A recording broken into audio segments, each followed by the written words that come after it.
If you're unaware of the fact that cancer treatment during pregnancy is possible, or women, patients, accept easily, to some extent, that termination of pregnancy is necessary because intuitively it feels that cancer treatment during pregnancy is not possible. So it is quite easy to convince someone, a couple or a woman, to terminate the pregnancy. However, if you know the data, you know that this is really not true.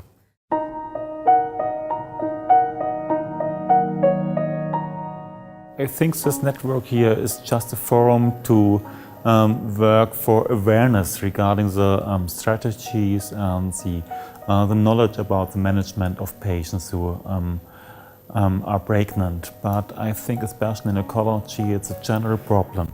Every one of us has its own experience, but this is not a complete experience. So we definitely learn from each other. And that is the advantage of this consensus meeting, that we try to exchange these experiences, to write them down, to get a consensus that can be used for a broader public. I think there is a huge demand to have such conferences, and the reason why we have it is because we want, of course, first gather the experts and have an exchange on different topics of cancer and pregnancy, and second, we also want, of course, transport the knowledge to other doctors. If we do not merge, collaborate, we will continue to have small series and little scientific evidence. And at the moment there are a lot of new drugs coming up on the horizon, and we need also to know how to treat the pregnant patients with those drugs. We know that we can use chemotherapy, we know we should probably not use antibodies, but we don't know a lot of the new drugs which are at the horizon, and which should be to adapt the knowledge and to adapt also the treatment and the recommendation for our cancer in pregnancy patients. An ideal outcome is an outcome where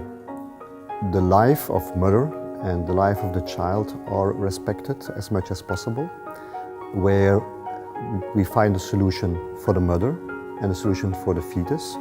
The solution for the mother is that she is treated as good as possible for her cancer without jeopardizing her prognosis, and that we respect the chances of the fetus by leaving the fetus as long as possible with the mother and avoiding prematurity. Into the future, I would wish, of course, to continue this work and also to collect more data in other registries for other cancer. And I think if we look into an appropriate cancer treatment and a good obstetrical follow-up and treatment, then mother and child have the best chances to join their lives together.